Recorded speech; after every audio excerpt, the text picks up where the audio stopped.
Welcome, fellow freaks, geeks, and welcome, nostalgic and cats peeps. So, nostalgic peeps and cats peeps. How's Hey, everybody everybody. doing? Woo! Thanks for hanging with me, Kat, yet again, 2 days in a row. I'm telling you, I feel like that. I mean, that's super special. It is. It's like a weekend with Kat and Kelsey. I like it.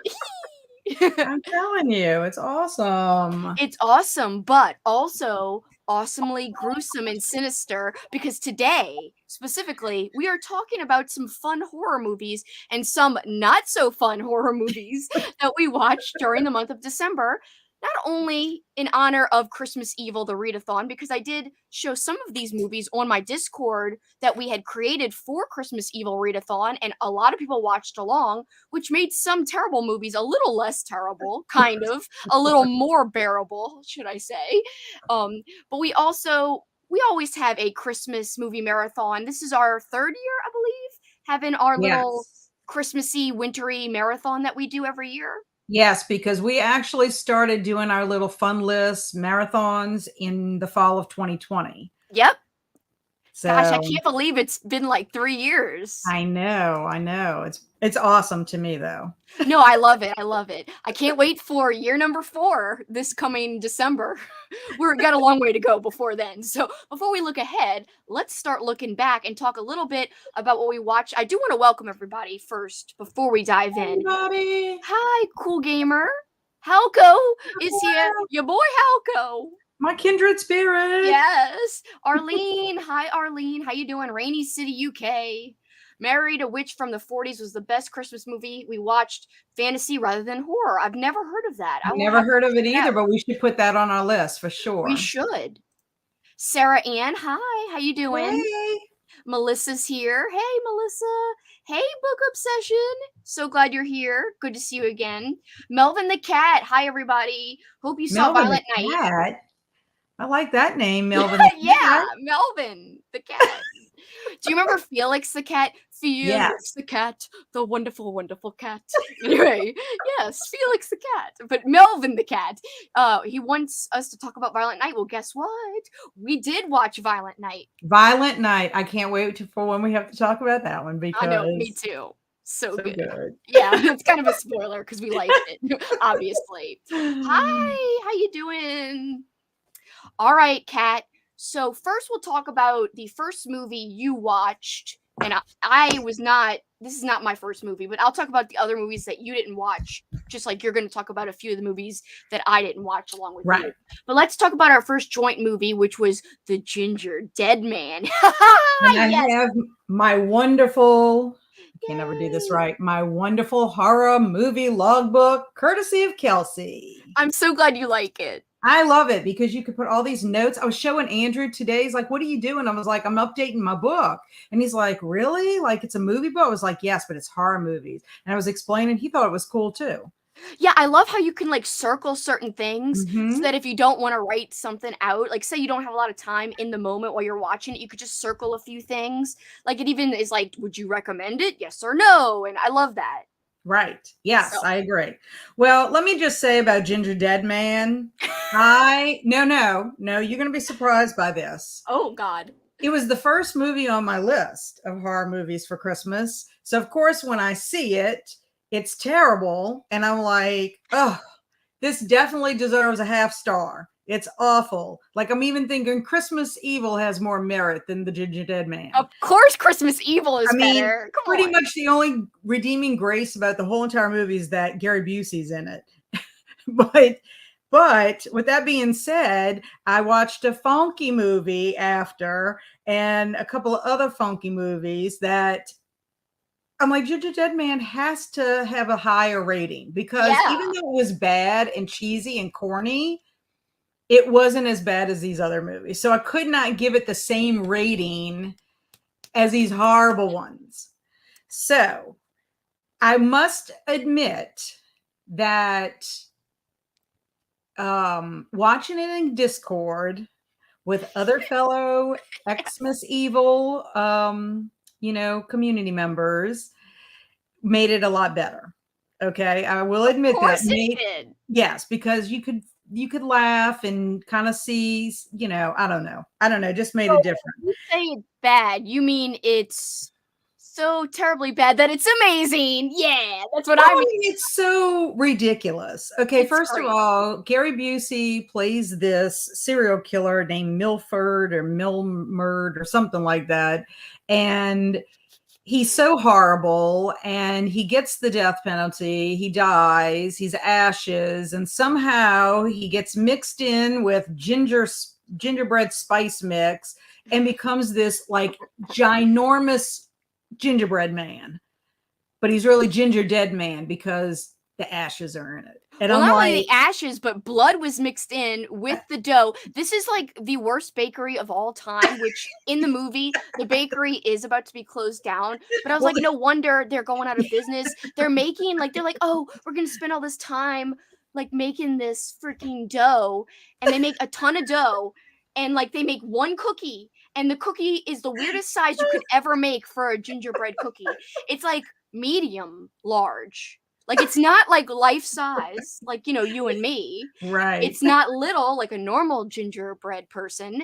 It's freaking medium size. And then it comes to life. But let's just think of it as a cookie, like by itself. Before, let's not ignore the ginger dead, like he comes alive part. Who would eat one cookie? Like you're gonna sell one cookie, and that's how you're gonna make this bakery succeed? You spend hours to make one cookie. What is wrong with this Exactly. bakery? Exactly. I mean, I guess like, was this like pre-cookie cakes? I mean, I don't know. All I know is the bakery was sure wasting a lot of its efforts and Right. ingredients on this pathetic cookie, and then it turns evil, so they can't even sell it after all. And that's just Well, such a shame. I mean, obviously it's a comedy horror slasher film, and I put on here it was just okay. And then I also listed it was ridiculous and cheesy. And was it worth rewatching? I circled no Yes, it and is. maybe, because if for some reason I myself am possessed by some kind of evil entity that likes to watch bad, corny, cheesy movies. The spirit of Kelsey, let's call it.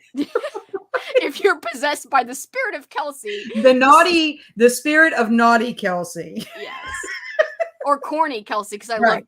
corn.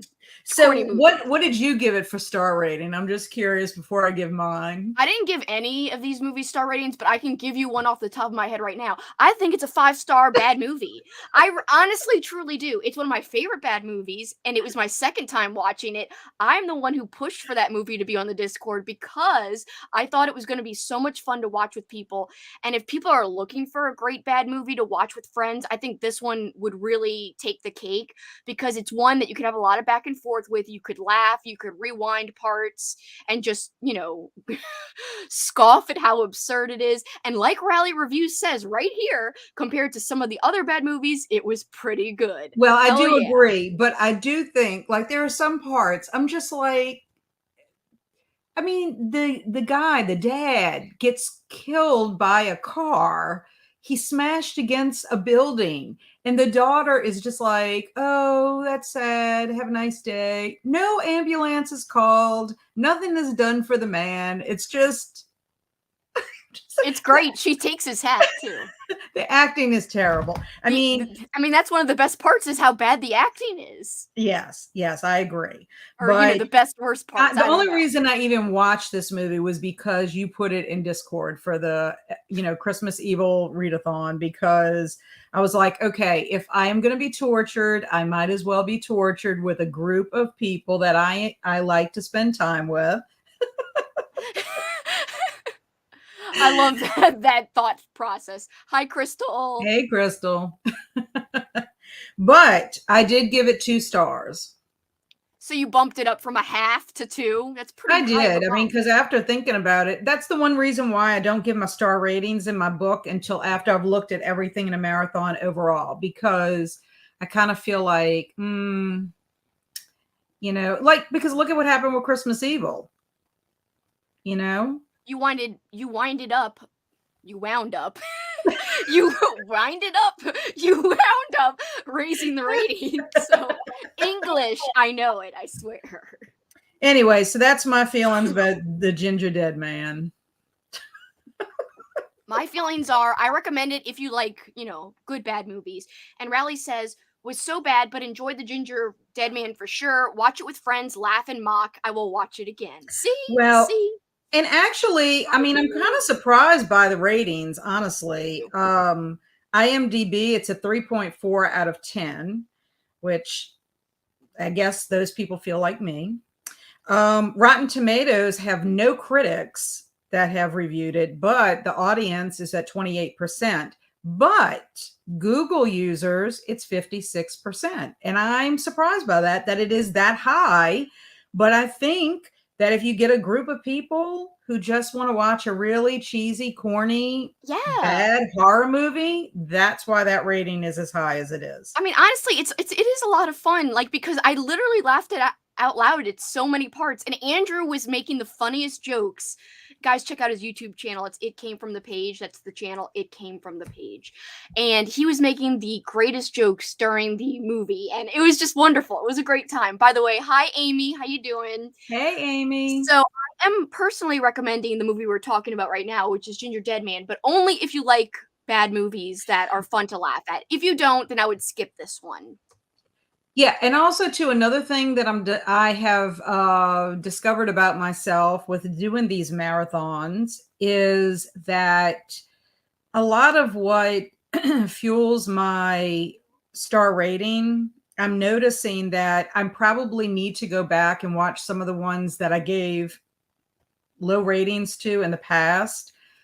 Not Rotten Tail, but no, I don't think I'd ever change that rating. No, but I'm just saying some other ones only because I'm finding that there are things in the movies, and I'll explain that when we get to Ugly Sweater Party, is that there's a difference with being bad in the cheesy, corny type of way that I think I could almost appreciate it for, the practical effects and some of the other elements in the film. Whereas in like the Ugly Sweater Party and a couple of other movies we're going to talk about, there's just things in it that I'm not okay with it, like value wise as a person. Yeah, I mean, to me, there's a big difference between a good bad movie that is kind of not trying to be a good bad movie per se, but it just comes off natural, like the cheesy comedy. Maybe it was not supposed to be cheesy or funny, or maybe it was. I honestly don't know if Gingerbread was a serious venture or not. If it was, they failed because it's like just laughable. But if it wasn't and it was meant to be taken that way, then I feel like it was more of a natural good bad movie. Whereas the big difference between that and Ugly Sweater Party is, to me, Ugly Sweater Party feels forced. It feels like it's trying too hard to be a movie like Ginger Dead Man, if that makes sense. Right. But it fails because I feel like you could tell they're trying so hard to be like, ha ha, it's so off the cuff humor, ha ha, it's so like offensive humor, or it's like potty language humor, whatever. So like that's the difference in my opinion. Let me write that down. I love that. That was the word I was looking for. Offensive. Oh, I thought you were going to say potty, like potty humor, whatever. Melissa says she thought Ginger Dead Man was fun and bad in a good way. So there you go. Yes. And Crystal says Ginger Dead Man was bad, but it's a fun one to watch. It really is. Well, it is. And I'm kind of glad that I'm glad I watched it first. So that way movies after it, I could compare it to, so that I could be a little more fair with how I really talked about it. You know what I'm saying? Yeah. Hi, Swamp Gas. I love Swamp Gas. Whenever I see Swamp Gas's name, I think of Man Shack. I love how Louisiana. You just said, like, I love Swamp Gas, and if you just took that out of context, it's great. Hi, Analog Betty. So glad you're here. All right, so this brings us to the next in common. You've already referenced it once, so let's dive into the next bad movie that we both agree is kind of bad. But our friend Crystal had a good time because she had some wine. I did not have Yes. any alcohol. Kat did not have any alcohol, and this is Ugly Sweater Party. And I have to just say, I have to make a public apology to everyone in the Discord. You made us watch it. Well, kind of. It sounded like a great movie. Again, I really probably should have done a little research on it, because it kind of brings me back to having a flashback when we did our holiday movie marathon, and we saw some really bad movies that we even scratched some movies from our list because we were afraid of what we saw in Rotten Tail. Okay. Yeah. So I apologize to everyone that was in the Discord who was watching the Ugly Sweater Party. Here it is. Yes. I mean, even, okay, so I will say the thumbnail looked cool. The premise seemed like it could have been a really fun, just like Ginger Dead Man, ridiculous experience. So when I saw it on your list, I'm like, I'm going to have to add it to my list. And then you and I both were like, maybe it'd be something fun for the Discord. So, wheels start turning. I say, okay, let's do an event on the Discord for this. And as we're going through it, it's like potty humor, quote, offensive humor. I wasn't like seriously offended. I just thought it was like over the top and kind of ridiculous. I liked that there was some metal music in it. I thought that was the best part of the movie. I think that's why I gave it the star rating I did, just for the metal music. Some of it, like a lot of it was like sexual innuendo, which I didn't think was funny. I thought it was more of the type of humor that's like trying to be funny. And to me, it just feels so forced personally. Okay, well, this is like, I mean, I know it's comedy horror. I know it's supposed to be comedy horror and probably like maybe possession. It's supposed to be possession, right? Because he gets possessed by the ugly sweater or whatever. Yeah. I thought it was terrible. I was embarrassed for Felissa Rose, who was the main character of Sleepaway Camp, even though that was not on the top of my list. But after watching this, I really need to go back and give probably Sleepaway Camp a better rating, because it was terrible, bad, but it was more like Ginger Dead Man bad. Well, I think it's even better than Ginger Dead Man because it's like a classic. I mean, there's some corny parts, but it's still a classic. But she plays Mrs. Maddox. I don't even know. Like, was it? I almost want to be like, I don't even want to say that they had a script, then they improvised, because they're terrible improvisers if that's the case. I feel like I should have researched it better, because like I literally, while I'm watching it, thinking, oh my God, I don't even want to watch this movie, but I feel like compelled that I have to because I'm in Discord with all these people. Well, I mean, Crystal said it was a hoot to watch it with a group, and I do agree. If you're going to ever watch this, don't watch it alone. Do not, because I think I would have, like, the DNF for movies. What is that? DNW? DNW? Well, I mean, you could still did not watch. That would be basically, do not finish. Okay, whatever. But you could still say D&W. I like that. I don't know, whatever. I think personally it deserves no stars whatsoever. It was offensive. Is that why there's no star underneath your little picture here? You took a picture early. I did put a half star today. Oh, I just looked it up, so it must not be refreshed. Let's see if your star pops up. Hold on. Oh, yeah. I thought I put a half star. Hold on. We'll know in a second. Did it not? No, it didn't. Maybe you just forgot to press save. Oh, maybe I did. Darn. Poor you, Ugly Sweater Party. Now it just thinks it's unrated, I guess. But I wish you could rate it a 0. I wish there was something on there that you could put no stars. You know what I'm saying? But it's not this is the kind of movie that is not my cup of tea. I hated it. I will never watch it again. I will never watch it again. It would be the kind of thing that if somebody wanted to torture me, like they kidnap me and torture me, they would tie me up and put like clamps on my eyes and basically make me have to watch Ugly Sweater Party like on repeat for 24 hours. I'd probably go insane, literally, and die of like just brain combustion from having to watch something so horrible in my entire life. But I will say I won't watch it again either, because once with a group is enough. Whereas Ginger Dead Man, I'd watch that with like people any That's day. why I said I put maybe for Ginger Dead Man, but this was awful, awful, just Yeah. terrible. Like, you know what it was? Part of it was the fact that, okay, if you wanted to have some potty humor in it and you wanted to have a little sex in it, that's fine. But like, they just kept it up throughout the entire movie that you're like, okay, already. Yeah. Are you It was just like the only jokes they could do were these sexual innuendo and potty jokes. Or like, are you so sex deprived that this is all you think about? Or like, that's all, like, are you not even 5-year-olds, junior high, middle Yeah. school, junior high level? I mean, I don't know. I was just like, bleh. This made me Anyway. laugh. So Crystal says, definitely never watching it again. I don't care how much wine you give me. Like, yeah, I think once is enough. Because once you know the movie is the way it is, you're like, I don't really need to see it again. Okay. No, And then come on. this is the crazy thing. Okay. Google users haven't even rated it, probably because no one wants to admit that they watched it. Okay. That's one thing. Yeah. IMDb is a 5.4 out of 10. Really? Really? I mean, How? who did you pay?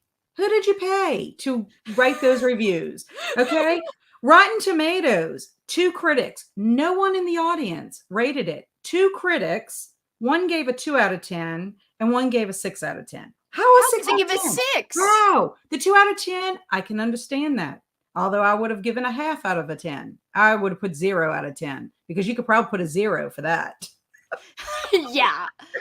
I will say, yes, the torture method where you're tortured with this movie is great. And it does remind me of A Clockwork Orange. Yes, Yes, exactly. But that's what I yeah. feel like. That's what I feel like. That is the only way I would physically watch this with my eyes. Melissa says, yeah, Ugly Sweater Party was bad in a bad way, not in a fun way. Oh my gosh, it was just awful. I am the type of person that, okay, I can take profanity, I can take sex, I can take like the potty language to a point. But when you cross the line of when it, is not enjoyable, it irritates me. Like, I'll give you an example. I went to a Metallica concert and they had a local opening group, okay, called Down. And a couple of my friends were like, oh, you're going to see Down's opening for like the opening act before Right. Metallica takes the stage. So I'm like, okay. Literally, I couldn't even understand where he was going with what he was trying to tell people in the audience because, and I'm not exaggerating, it was F, F, M, F, F, F. I'm like, what are you trying to say? That you don't have a vocabulary? I mean, I told Barry, I'm like, we need to go and walk around the concourse while they're playing or whatever, because I can't listen to him. The music they played, fine. I just felt like saying, don't speak. Don't speak. Oh, At all. Because you're grating my nerves. you're grating my nerves. You're grating my nerves. Get off my lawn. You're giving metal a bad name. You're giving metal a bad name with all this potty talk all day long. We'll talk more about metal when we get to the Day of the Beast. I can't wait to talk about that. Golly. I watched that last night. For you. That's all I'm going to say. I'm not going to say anything yet. All right. So, do you want to say any final thoughts on Ugly Sweater Party? No, we spent closing the too book? much time. We spent too much time already on it. We're closing the book on it. We're folding the laundry. We're folding the ugly, dirty sweater away. Get out of here. Actually, I don't know why I called it dirty sweater. Let's just burn it. That is a good idea. So now let's move on to something that's a little more uplifting in terms of it's a better movie. It's freaking awesome. We're going to talk about dun, dun, dun, dun, Violent Night. And I'm very excited. Brand new movie.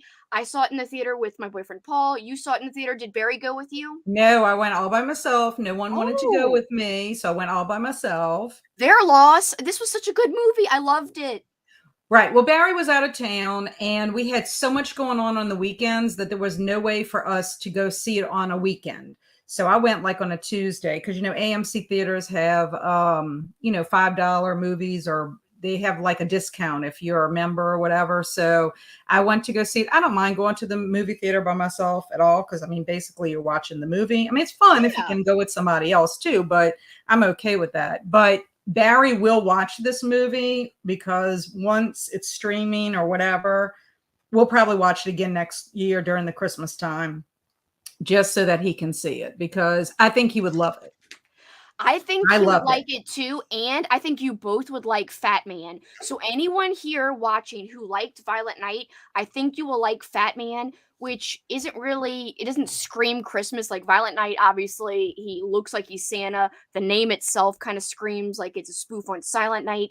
I'm telling you guys, Fat Man is so, it's it's heartwarming, just like Violent Night. It's action filled and action packed, just like Violent Night, and it's got some humor and some dark humor too, just like Violent Night. So I really think you guys, anybody who liked Violent Night, would also like Fat Man. And I know like Mel Gibson has been going through like the ringer the last like I don't know what 10 years or whatever. Like he's not that prominent anymore. Poor But guy. I will say despite what you think of him, good or bad, I don't have any opinion. I just think he did a great job in the Fat Man movie, much like freaking David Harbour did a great job in this Violent Night movie. He did amazing.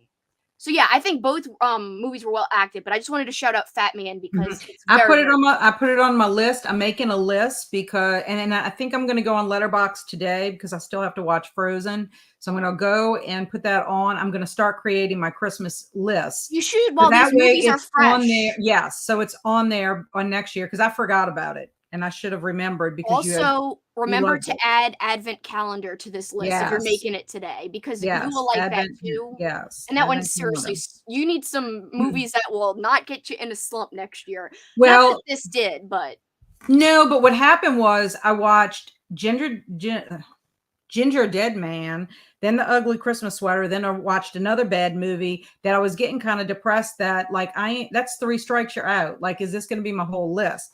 Thank goodness I went and saw Violent Night because that was like, oh my gosh, this is what I needed. Now we have to be clear with people because somebody shouted me out. I don't know if they shouted me out. What is the word? Called me out that this was not a horror movie. So I was like, no kidding.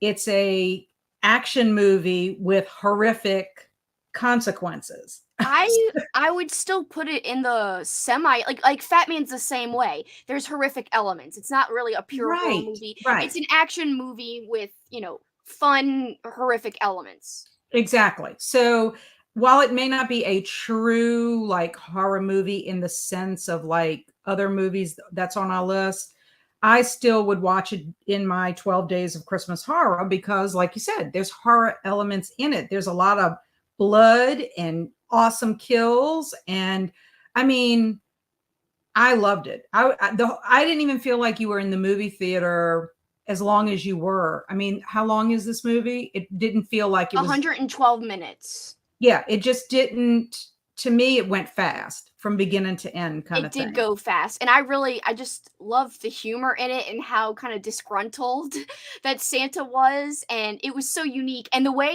his magic sometimes worked, but because he was kind of drunk, it wasn't working. That I was know. so unique. I don't want to give away any spoilers, but there was some Home Alone like Oh, nods yes, and winks, that's and of course, I yes. love that because I love Home Alone. I So love the Home Alone homage. I thought that was wonderful. It has heart. There was actually parts where I teared up, me too. you Yeah, at know, the in end, it. yeah. I would definitely rewatch this movie. I'm making my husband watch it next Christmas time for sure. I thought it was original. I thought they had good acting in it overall. I mean, there was some actors were stronger than others. I loved it. David Harbour did a great job as the Santa Claus, in my opinion. He Yeah. is famous for being Hopper on Stranger Things. John, and I'm going to mess up his name, Leguizamo. How do you pronounce it, Kelsey? Leguizamo? Leguizamo. Okay. He That's how I plays say it. Ebenezer Scrooge. He's the villain. I mean, and what I thought was hilarious, he gives the mercenaries all Christmas names. There's actually a character. His name is Krampus. Y'all know how much I love Krampus. Yes. The Krampus. because remember, it's a species, not an Yes, I individual forgot. person. Beverly D'Angelo's in it. She plays the matriarch, the ruthless businesswoman that the kids are all trying to appease so that they can get her money when she dies. Her character's name is Gertrude. I just thought the cast worked very well. I did prefer the mom over the dad as far as an actor. I wish they would have chosen a different actor maybe for the dad Yeah, character. me too. I thought the little girl was precious. I love Oh yeah, that. she was so cute. Yeah. The sister's boyfriend was hilarious. I just thought he was so hilarious. And what happens to him later in the movie was just so funny. But I just think there were a lot of twists and turns. You were, you were kept engaged the entire time you were watching the movie, in I my opinion. agree. I totally agree. And it was just so well like thought out and well executed in terms of you just never felt bored in my opinion. It really moved quite fast and a perfect holiday movie. You can't always get like a new holiday classic movie that you find. I feel like this could be like a kind of different take on a holiday classic. Like, if you're looking for something that's not super cheery 100% of the time but still has a little flicker of emotion and heart, I think this could be it for you that you could watch more than once every now and then around winter and Christmas time. I think it'd Yes, be a yes. perfect I mean, movie. even if you didn't do it every year, but you revisited it every couple of years or whatever, Yeah. it's great in my opinion. And then what I love too is I found out that the director, Tommy Wirkola, he is a Norwegian film director and writer, and he directed one of my favorite zombie movies that you watched, Which Dead one? Snow from Oh, yes, I love Dead 2009. Snow. I love it. I mean, you got Nazi zombies with, coming after these med students who are on holiday, and it's in the snow and it's cold and it's isolated. Great fun. If you are a zombie lover like myself, I would highly recommend Dead Snow from It's one 2009. of the best zombie Yes. movies, and it's unique in that it's, like, all set in the snow, and there's zombie Nazis, and it's fantastic. Yeah, I really love that The movie. makeup for the zombies is awesome. And then the fact of whenever they have blood in it, the contrast between the blood and gore on the white snow, and it has a fabulous movie poster in my opinion too. I agree. Yes, I agree with you, DJ, but I'm just saying I think has the potential to become a new classic where people could watch it more than once, like every year or every couple of years. That's what I'm Mhm. saying. Like it could become a new type of classic. Well, I Uh, I gave it 5 stars. I gave it 5. I mean, I didn't give it any stars, but if I would give it a star rating, it would be 5 easy. I Yeah. will say, so someone's asking me, where can you watch? Hold on. I want to make sure I pop this up so I can answer it. Where do you find the 2 movies I was talking about? So you can find Fat Man. In fact, I will switch the tab to this. Hold on, it's loading. You can find Fat Man on Amazon, Vudu, like anywhere you rent movies. Here's the poster. It's one word, so Fat Man, one word, not 2 words. Released in 2020. This, like I said, stars Mel Gibson and a whole bunch of other people. There's a great villain in this one too. Oh man, someone gave it a 1 star. I really enjoyed it, to be honest. I gave it like a 5 star. I thought it was a lot of fun. But yeah, that one, and then the advent calendar you could find on Shutter, I believe. Do you know what year Advent Calendar was, Kelsey? I think it was like 2020, or I'm gonna look it up right now. Okay. The only reason I'm asking is it's important to give dates because, like, for example, we watched Silent Night, and there's several movies called Silent Night. So it's good to know which one. 2019. Yeah, like this is not the right advent calendar. No, that's Oh, not it. Don't okay. write that one down. That Okay. one's not it. I think it's the advent calendar. Okay, yes, the advent calendar from 2021. Oh, It's good. foreign, so I think it's one of the ones where you need subtitles. I can't remember for sure though if it's that or if it's dubbed, but I believe it's a Shutter original if I'm correct. I think. That's just from memory. I think. But as you could see here, there's lots of yes, see you could stream it on Shutter here, Oh, Prime. perfect. Yeah. So, yes, 2021. Make sure you write that down. So those we Yes. recommend, but I didn't watch those this year. These were past years that we watched those. Melissa says Dead Snow sounds awesome. I'm telling you, it was really fun. And guys, just to let y'all know, I have a goal this year to do a readathon in May, and it also entails watching movies. And Zombies. May is Zombie Awareness Month, and I always do something for that month. And recently, Kelsey and I have been buddying up, doing movies and books, and kind of talking about. Sometimes we talk about, sometimes not, depending on how busy our schedules are. But always, do something regardless. But this year, since I have my YouTube channel now, I really want to try to do some kind of a readathon, watchathon for that. So if you love zombies and might want to participate in that, you could save that, that movie for May. Or if you don't want to participate in my readathon or watchathon or whatever, you could, knowing that May is Zombie Awareness Month, that's a good time to celebrate. So To watch a movie or just, read one thematic book. Yeah. I just want to highlight this comment. I loved it so much. So fun. I love David Harbour. I just want to give him a squeezins. Yes. I know a lot of people who feel the same way. yeah, I like him a lot. Me too. So And Melvin the cat says Fat Man's on Peacock and Dead Snow is free to watch, apparently. yes. Yeah. Awesome. Thank you for looking that up. I believe Dead Snow might have subtitles as well. I think so. It's been a long time. In fact, I want to say that I watched Dead Snow the very first year I did Zombie Awareness Month, which was like back in 2012.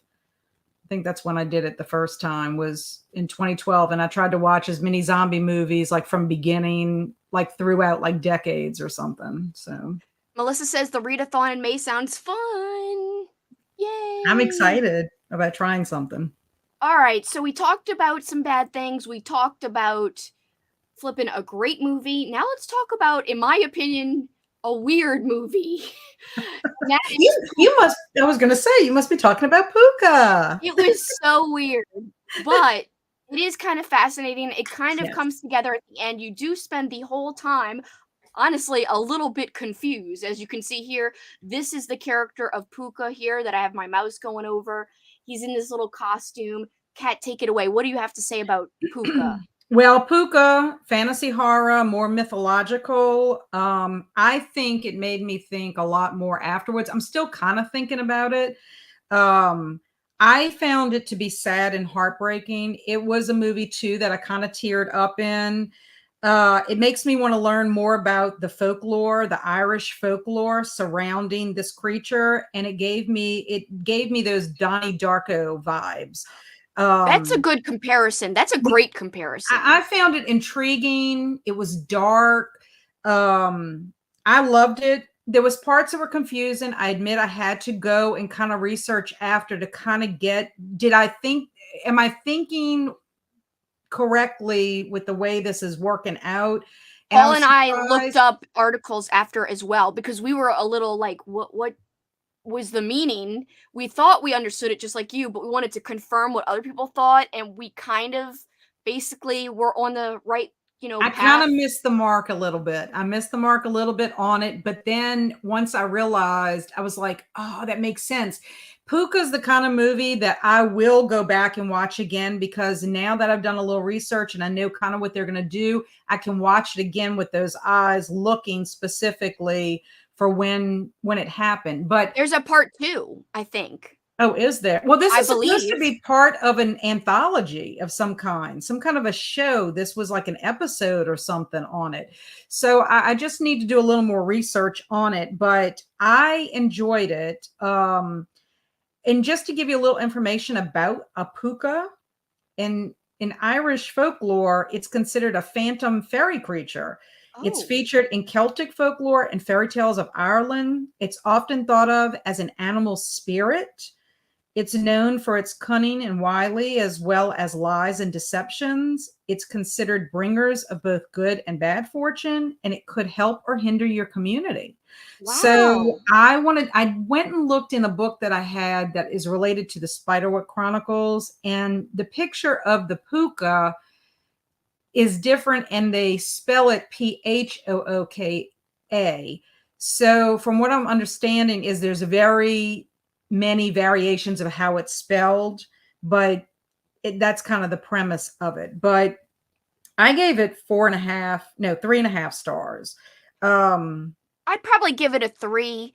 I thought it had some eerie moments. I thought it had some weird moments, but in the end, like I said, once you kind of look it up, it comes together, but I don't know if everybody would get it. It does remind me of a premise of another movie that I can't say because it will spoil Puka if I Oh, compare it yeah, to the yeah, yeah, movie. yeah. Because if you've seen one or the other and you compare it to the other movie, then one of the other movies is spoiled because it's like Right. the exact Well, same idea. and I gave it the 3.5 stars only because I plan to rewatch it again, and it's quite possible that my rating might go up. I'd Yeah, rather have it 3.5, and then if I do think it's more of a 4 star, I could just color in my, fourth star all the way. yeah, One thing I did like is Dale Dickey is in it. She plays the neighbor Red that he goes to visit. yeah. She has been in several movies, and she always tends to play kind of like a gritty character. But she is in the movie No Exit, which is based on the book we're reading for book club by Oh, Taylor wow. Adams. So I thought that was pretty interesting. I like when things we do kind of, cross I paths. know, But and that it seems to happen a lot. yeah, well, when I saw her in it, I'm like, I have seen her in so many things. So when I looked her up, there was several movies I had watched that she had been in, but she just Yeah, I tends to recognized play, her, yeah. grittier characters. But as far as oh, and I forgot to give ratings for Violent Night. Yeah, Uh, no, you said 5 stars. Oh, you mean from no, for the for public, them. yeah. But let me give this for Puka. IMDb is 5.5 out of 10. The Rotten Tomatoes have no critics, but the audience is at 25%. And then Google users, it's 57%. So I think it's got low ratings because of the weirdness. And I don't think people got the message or got really what was going on. I find movies that are kind of abstract or have some other kind of like message going on or something, if Yeah. the general people don't get it, they're not going to rate it very high. I mean, I will say on Letterboxd, it's got a weighted average of 2.64 based on 5,705 ratings, oh, so wow. that's pretty So, low, yeah. but the friends I have on there, including you, it's a range of 2 to 3.5 stars from 4 different people that I personally know on there. I will say Sarah Ann says the sequel is on Hulu, so I was right, and also Okay. welcome, Mr. Morningstar, glad you're here. Hello, Mr. Morningstar. Can we just jump back so I can give the Yeah, let's ranking jump for back to Violent Violent Night? Night. Mhm. Okay, Violent Night, IMDb was 6.8 out of 10. Rotten Tomatoes was 74%, and Google users was 87%. Yeah, and I expected the Google users to be high, and the weighted average on Letterboxd is 3.26 stars based on 93,437 ratings. So it got an average reception or higher than average. What do you think? Yeah? No? Oh, our friend Nathan gave it 3.5. I wonder what he didn't like about it. I loved it. Oh, Oh, you need to I ask gotta him. text him and ask You him. need to ask him that. I know, cause I freaking loved it. I really did. I did too. I did too. All right, so do you have anything else to say about Puka? Nope, that's it. All right, let's now go on to another movie that had some strangeness in it. I think it kind of was like a dark comedy. I was not even sure what it was trying to do. I know you liked it because you texted me you liked it. Mhm. I'm going to keep what I think a mystery, but we're going to be talking now about The Wolf of Snow Hollow, and this is from 2020, so recently released, somewhat recently released. And take it away, Kat. Let's hear your thoughts first. I liked it a lot. It obviously has to do with werewolves, and it is comedy horror, in my opinion. I like the cast overall. It was directed by Jim Cummings, who also plays the role, the main guy, John Mhm. Marshall. Which is this Um, guy here, this guy on the right. Yes, the young guy. Robert Forster plays the sheriff, which is also John's dad. I Mhm. love the relationship between the father and son, and I just thought they got along really well in it. They had good chemistry. There was a lot of bantering back and forth between them. Like the sheriff never wanted to not be the sheriff, but I think it's because he doesn't think his son is ready to become the sheriff. Right. Our poor main character, John Marshall, has a drinking problem, and he's also kind of high strung. Yeah, that's putting it lightly. There's another actor in there, Jimmy Tatro. He played the character PJ Palfrey, and something happens with him and his girlfriend at the very beginning of the movie. I like Jimmy Tatro. He's not like the best actor in the whole wide world, but he always tends to play characters who are usually goofballs or bad guys, kind of bullies or whatever. But in this Yeah. one, he plays more of like a dramatic role. But like I've seen him, like he was a voice in like Smallfoot, and he was in Boo, Medea's Halloween, and Stuber, which are funny movies in my opinion. But as far as the film itself, I enjoyed it. I liked the characters. I especially liked John Marshall and Julia Robson. Julia Robson plays the female deputy, who is played by Ricky Lindholm. I think there were a lot of twists. There was a lot of surprises. I think it had heart. There was, I kind of teared up in a couple of moments, believe it or not. I thought the acting was decent. It had a great ending. I loved it. I would rewatch it again. Barry didn't watch it with me, so I would rewatch it with him. And I gave it 4 stars. I didn't like it. I didn't like it at all. And Paul didn't like it either. Oh, man. And so I go in, I'm like, yeah, let's watch this one together. Kat said it was good. And then he's like, Kat said this was good? I was like, yeah. But to be fair, I do think maybe me and Paul are in the minority because maybe it was more apparent to everyone else that this was a comedy horror and I didn't know this. I have friends who gave it a 4, 3.5, 4, 3.5. So, actually, I'm sorry, this is a 4.5. So I have friends who rated it highly. On Letterboxd, it is rated, let's see, hold on, let me see out of everybody what the rating is. A weighted average of 3.37 based on 41,426 ratings. That's actually pretty high compared to some of the other ones we were just talking about.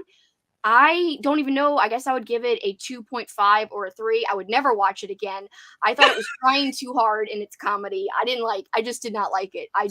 And I was like, this is supposed to be funny. I don't know. Maybe I'm in the minority, but me and I Paul don't know. like, There were some parts I thought were funny. I mean, I knew going in that it was comedy horror, and I think it's really weird that a movie seemed to have fallen into that category. But according to IMDb, it got a 6.2 out of 10 rating. Rotten Tomatoes, 89%, and Google users, 78%. So we're ranked pretty well. And I'm kind of surprised that you didn't like it. I thought, I know, especially with some of the twists and turns. And I mean, really and truly, there were like red herrings in it. I thought it was going to go one way and was kind of surprised with how it ended up. That's just what I was surprised with how it ended up too. I guess I didn't like the characters very much. I don't know. I was like, are we supposed to like this guy? I know he's like I liked him because he was so flawed. That's what I liked about him. Like he was so flawed and he had so much expectation from the town and his father, and he just was like he was having so much trouble. Like his wife's a bitch, his daughter is like giving trouble to him. Like he gets it from everywhere. That the poor guy can see why he was having to go to AA. Yeah. I don't know what my problem was with it, but just like Paul and I were like actually on the same page. And for once, I'm on the opposite spectrum of, as you versus you being like me saying like, you like this is good. And then you disliking it. So it's like the opposite way this time. I thought that was funny. Like you were like, it's a good movie. I know how you feel now when I dissed you. Yeah. And I'm like, and then you want to cry. Has anyone else seen The Wolf of Snow Hollow? If so, what did you think in the chat? Or is it one that you haven't seen? I will say, don't let me hinder you. Go into it knowing it's a comedy and give it a try and judge it for yourself. Because a lot of people seem to like it. So yeah, I liked it. So anything else to add on that one? Nope. That's it. That's all she wrote. So you already said you felt sorry for me having to watch this last night. I'm just already going to spoil the surprise and say, I loved The Day of the Beast. I loved it. I loved it. You loved it? Why did you like it? Oh, I hated it. Why? It was stupid. No, it was fun. It was funny. I liked it. It was a unique premise. So this dude, basically, he freaking figures out, it's a priest. He figures out that the end of the world is coming. He figured out the day that the Antichrist will be born, and it's coming up on Christmas Eve, I believe. And I think it's in Madrid that this is set. And Mhm. so the priest also figures out that he has to start sinning and being as evil as possible so he can try to like make contact or like basically see the devil in order to kill the devil and the devil's spawn. And so he somehow comes across as he's sinning, like stealing things, doing all this bad stuff to try to save the world essentially. He comes across this guy in a record shop. The guy's kind of like a drug head, and the record shop dude kind of takes a liking to the priest, and they talk, and he's like, do you have any Satan like metal music? And like, so it gives metal music kind of a bad name. Like it doesn't I'm mean that you telling can, you. it doesn't mean you can call Satan with listening to a metal record. But I just thought the premise was so much fun and weird and zany. And then they end up kidnapping or trying to work with this guy who's almost like a television medium. And the medium is all like annoyed that, and he's like, I'm just a bullshitter. But then he gets convinced that what the priest is saying is true. And so things go out from there. That's none of that spoilers. Like the story unfolds from there. And I loved the ending too. I freaking loved it. You can watch it on Shutter if anyone has Shutter. I don't know. I liked it. Well, it is definitely not my cup of tea. I even put UGH, UGH, Ugh! in my book. Was I it the should put an penis you exclamation hated? There point. is a penis in the movie, guys. Well, that was disgusting. I mean, I was like, really, really, how? I was like, It was like fully out there. yes. I was like, what the hell? Like, why is this happening? Why is Well, this necessary? he was an old man just sitting in I his don't living care. room. I don't care. It was terrible. It was terrible. Like, I felt like I had to scrub my eyes like for 2 hours. Really? There wasn't that much bad stuff in it. That part was bad. That was enough. That was the baddest part. I mean, there wasn't like a lot of boobs and sex. I mean, I kind of liked that it was zany and weird. I don't know. I was expecting something different. I think that's the problem. I was A expecting devilishly something. dark comedy, see? A Well, I don't devilishly know. dark comedy. And I had a feeling it was that when I went in. So I was pleasantly surprised. I liked it. The ending, like, and then the climax too, I thought was fun and not fun, but it was also tense at the same time. So it was kind of like, oh. And then the priest, like, has an attachment to this record store dude. He likes him. Well, I thought it was confusing. It was too long because I thought it was dumb, stupid, boring. I didn't like it. I didn't like it. And I don't know why so much, but I don't know. I just did We're on not. the opposite ends of the spectrum. I gave it a half star because I have to give it a star. But guess what? I'm in the minority. I Oh am in my the God. minority because IMDb 7.3 out of 10, Rotten Tomatoes 77%, and then Google users 89%. Yeah, it's on lists of best Christmas horror movies to watch. And I See, think look, I think Melissa. our friend Ben on Letterbox, I think, liked it. Yeah, he did. He gave it a, let's see, a 4.5. You gave it a half, as you said. Our friend Alex, the Bookubus, check out her YouTube channel. She gave a 3.5. Other people didn't give ratings. Now, Rachel has not seen it, but wants to watch it. Now I want Rachel to watch it to give us her opinion. I come in to get bashing a movie, says Amy. Yes, she's hardcore bashing. And I liked this one, Amy. I liked it. But I don't know if you'd like it, but I liked it. It was weird. Yeah, it was terrible. It was weird, and then you're saying it was terrible. That's great. Melissa liked it. Yeah, Melissa. All right, I'll give you the ratings for Letterboxd real quick. Hold on. I gotta click on it for it to pop up. Come on. Weighted average. Oh, you bitch. I mean the website, not anybody. Like, specific. We both sighed at the same time. All right, here we go. Weighted average of 3.7 based on 17,239 ratings. Yes, it's higher, but keep in mind there's less ratings to make this an average. So you got to take that with a grain of salt. But like I said, it is on best horror Christmas movie lists. And I personally agree. I think it's fun, and I would have watched it, and I think my dad would have liked it too. You were like, don't watch it with your dad. And I was like, I think my dad would like it. I wouldn't tell anybody not to watch it. Like, I would tell people, don't watch Ugly Sweater Party. Yeah, don't watch that unless you're with people. I would not tell people not to watch The Day of the Beast. It just was not my cup of tea. And let me add my exclamation point after UGH. You're adding an exclamation point. I like that. All right, well, let's go to a movie that we can both agree is good. And that Yes. is a rewatch for both of us, but I, just in full transparency, did not rewatch it yet. But we're going to still talk about it because I've seen it 1,000 times. And I do plan on rewatching it literally this month, hopefully this week. I would very much enjoy rewatching it. What's holding me back, just to be honest, is Paul's like, we just rewatched that like a couple of years ago. I'm like, a couple of years ago? Bitch, I rewatch movies every other year. Like, come on. I've waited Right. long enough. It's been And if like it's 3 years. good, why not? I mean, He's not a big rewatcher of like dramas. I'm a huge rewatcher, so that kind of sucks. But anyway, we're talking about Dun Dun Dun, The Thing, directed by John Carpenter and starring the marvelous Kurt Russell. love this movie. Me too. One of Love the it. greatest horror movies of all time. If you could see my room clearly right now, which you can't, there are three. Is it three? Oh no, I took one down. There is one The Thing poster, but I have two in the hallway right now. So I've got two in the hallway, one here. I've got so many Thing posters now. I've got like 4 or 5 total. And I like to put them up every now and then. But I love the visuals. I love the practical effects. I love the acting. I love the tension. I love the Arctic setting, the isolation. There is like really, honestly, nothing not to love. Also, another thing to love is the music. Yes. Incredible.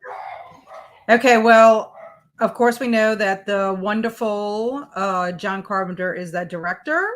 Kurt Russell plays McCready, which is kind of like our main character. Richard Masur plays Clark. He's the one in the beginning that has like issues. He's the dog handler.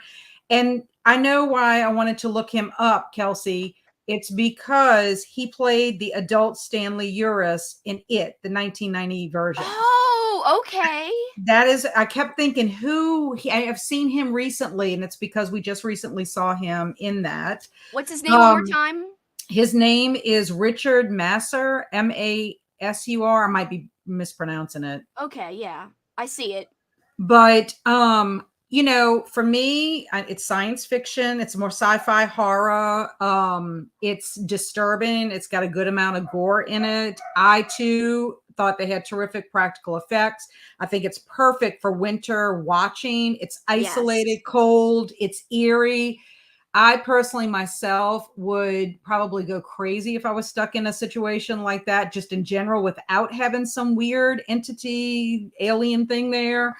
I love Kurt Russell as McCready. I love the way Kurt Russell looked back then.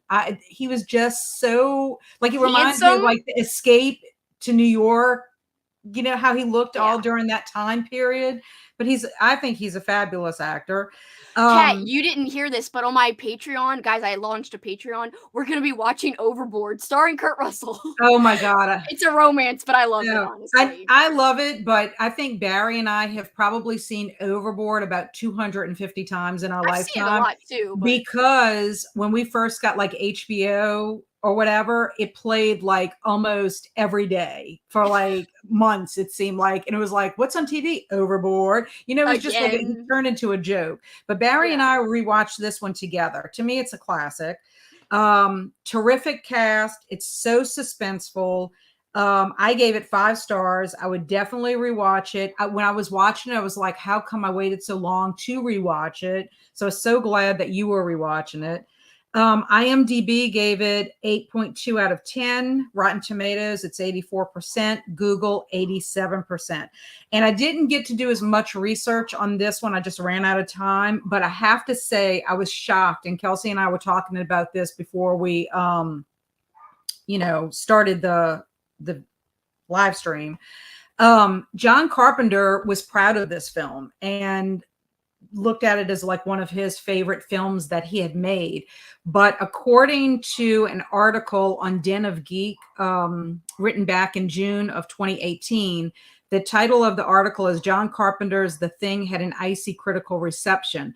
And I had seen this when I was doing some little bit of research on it. And I was like amazed that it wasn't well received. So I just want to read to you a couple of, critics' reviews of this, because I just felt so sad for John Carpenter. He must have wanted to cry when this happened. Yeah. You know, it said, let's see.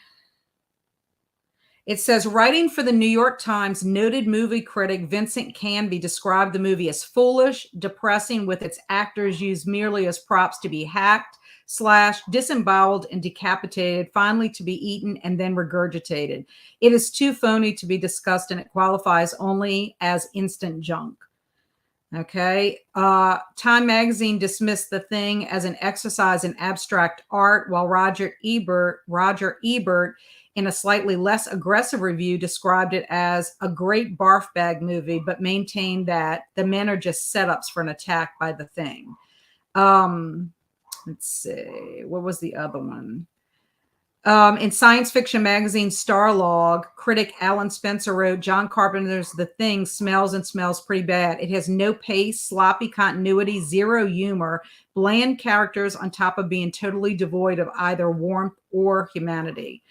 I was just like, I was amazed, really, really amazed. And I just think that I cannot imagine creating something and putting all your heart and soul into doing this, and to have yourself like ripped up by these people. Because, you know, it's like anything, it's subjective. I mean, Kelsey and I disagree very rarely on movies and books, you know, but when we do, yes, we laugh and we cut up and we say that kind of stuff. But at the end of the day, I mean, we're respectful of one another. I mean, I would never go out there and say, you know, her taste is terrible or whatever. But my thing is, this is subjective, you know? So like, how can it have such good reviews by the audiences, but yet the critics just rip it apart like that? Yeah. And guess who's here? Andrew's here. And he says, Andrew, he says, John Carpenter actually hates talking about this movie now because of the reception. Isn't that crazy? And Amy's like, man, they went hard. And I'm like, yeah. And Andrew says, Starlog hated it. That should be the one place for good reviews. Damn. Well, listen to this. It says, this is what John Carpenter said in 1985. I was called a pornographer of violence. I had no idea it would be received that way. The Thing was just too strong for that time. I knew it was going to be strong, but I didn't think it would be too strong. I didn't take the public's distaste into consideration.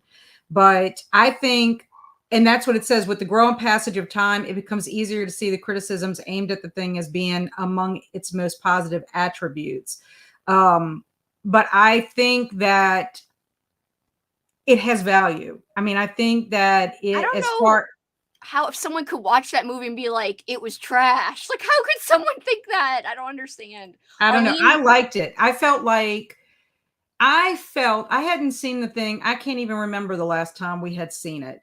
But Barry and I were just as tense watching it all these years, knowing what the movie was about. You know what I'm saying? Like, not remembering every single detail, but there are scenes in it that I'm like, if I would see that shit happening to me, I would be like, holy hell, how do I get out of here? Like, I'm like, I don't know.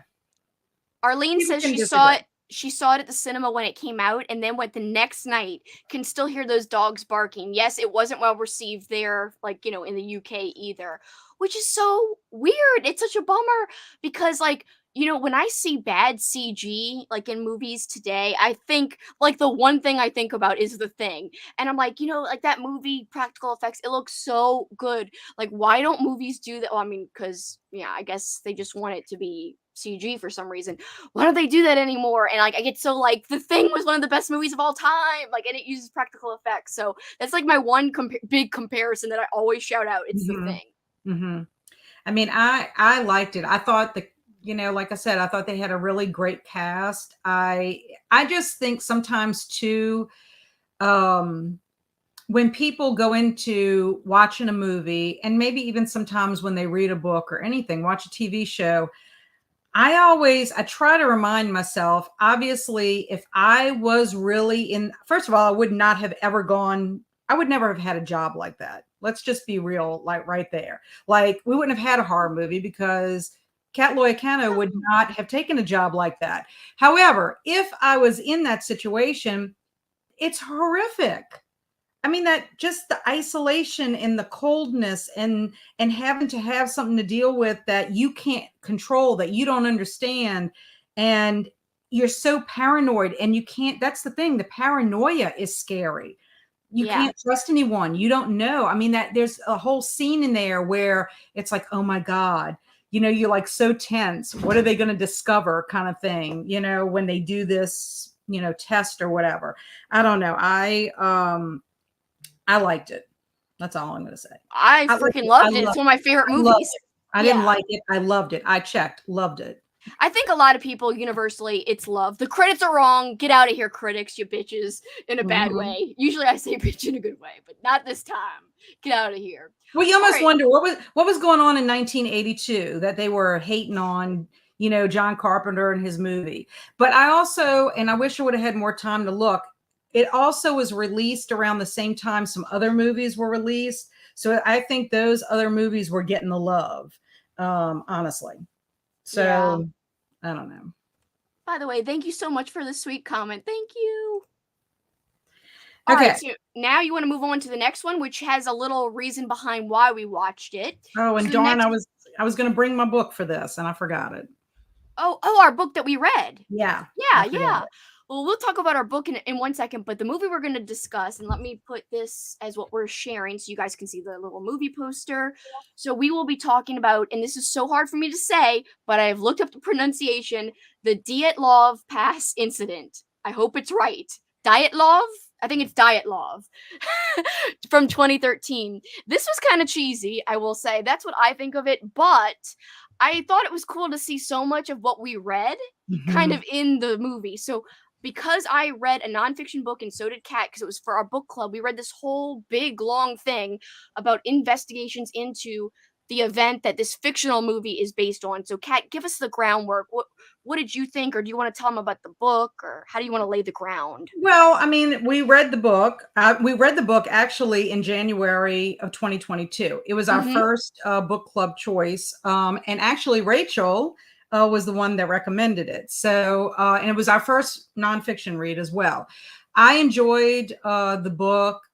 It's really a sad story, of these hikers who want to pretty much, how do you say it? They wanted to accomplish hiking this area, which was considered pretty dangerous. And then something happens while they're there, and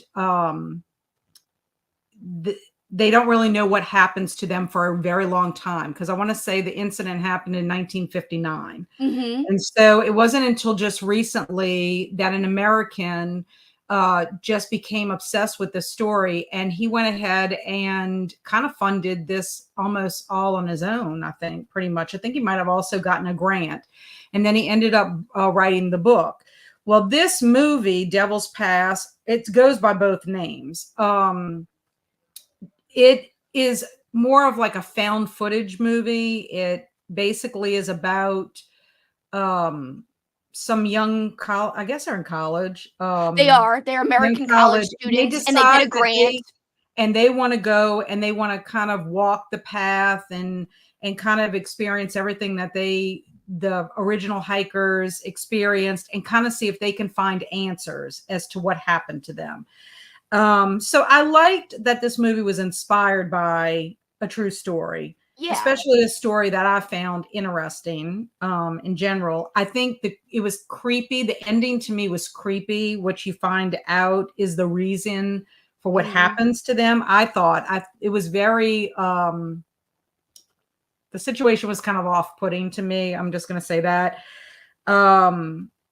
I thought it was a good time. It was okay. It wasn't like, I didn't love it, but I didn't hate it. It was okay. It would be the kind of movie that I would give a maybe about possibly watching again. I mean, I gave it 3 stars. I think it's a mid-level movie. I personally, I probably wouldn't ever watch it again, but I think I liked it more because having read about the true story, I think that's the reason why like I didn't dislike it, but there are some cool moments, but I found personally that some of it was quite far-fetched. Like nobody else ever hiked this like that area between 1959 and the time they went. Like come on.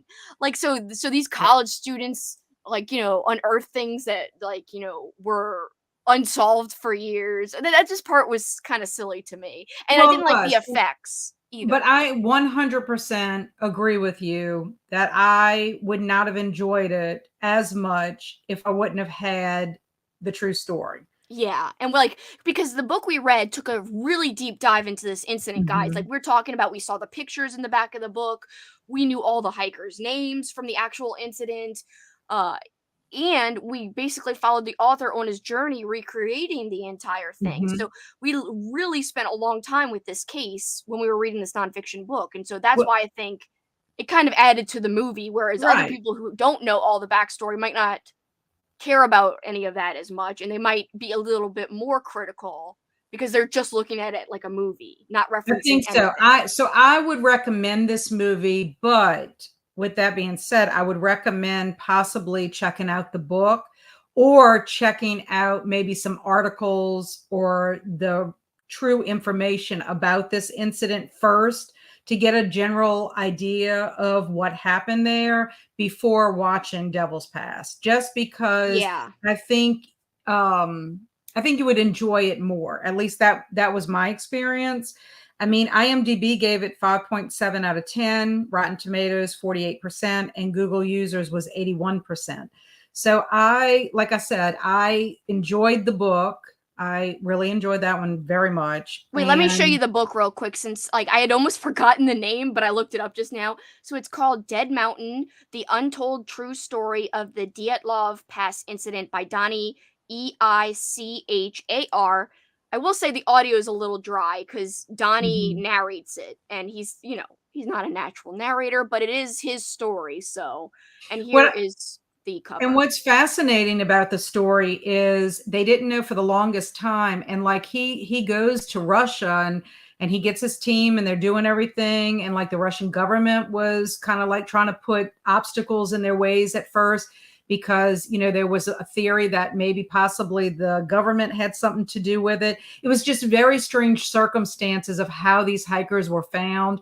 I mean, it is a sad story because these hikers were so experienced. It wasn't like they were people who just decided, it'd be like Kelsey and I saying, "Hey, let's go to Russia and climb Another the thing about the mountain." movie is these college kids who have, like, no experience hiking, they're like, Right. "Yeah, let's just go." Like, "Come on, It'd be like guys, you and let's I go." going, "Let's go up on that mountain." Yeah, let's just go. Like, that was kinda silly, and, like, the effects are probably my biggest gripe with the movie. Some of the effects were a little outrageous, like, the way they looked, and, like, the fake camera, like, would be, like, flashing, like, "Oh, the camera's about to go off," but it looked bad, like, it looked digital, the way Yeah. they made the camera kinda go like that, but, like I said, I found it more interesting than I would have because of knowing the real story. Yes. Andrew says he has that book, but hasn't read it yet, but clearly he says he needs to. I think you should. Oh, I would It was recommend it interesting. to you, Andrew, for sure. I enjoyed it. Hulko was saying the movie sounded interesting. And before we go on, I do want to back up for a second. John Carpenter was going to direct Firestarter, the Stephen King story that was made into a movie, but they removed him from the project because the thing flopped. That Can is you believe it? awful.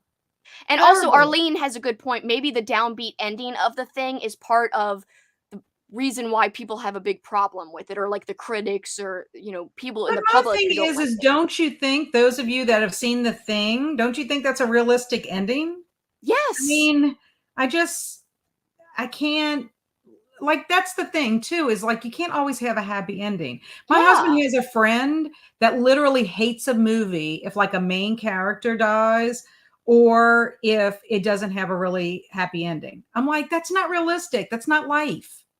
Yeah. I Yeah. mean, I can honestly say like there are endings that I don't like because it mimics life too closely perhaps, but I would never give a movie a bad rating because of that. No, I mean, I think you need to have movies like that. They make you think about life sometimes. They make you contemplate. They make you I don't know, I look within. I feel like you can't have a happy ending all the time. You can't have a happy movie all the time. Sometimes you just want to cry. Like, come on, let's go. And speaking of wanting to cry, I don't know if you have more to add, but the next movie we're going Yeah. to talk about made me cry. It made me I cry too. and it made me think, like, I could not stop thinking about this movie. I'm not giving it a 5, so I'm spoiling that right away. It's not like it's a perfect movie. I didn't like it completely, like, love it, especially the humor I thought was maybe it was too British humor for me, but because you like British humor a I little bit more love than British me. movies. Love, love, love British movies. I like British movies. I mean, I like Monty Python too, and that's like you can't get more British humor than that. And I love Oh, Monty yeah, yeah. Python, Yeah. but Okay, so you're saying not so much British movies, it's the humor. sometimes, but not Okay. all the time. But like this one, some of the Well, humor between the family members didn't get me. Like it didn't capture me. But like the ending, it packed a punch.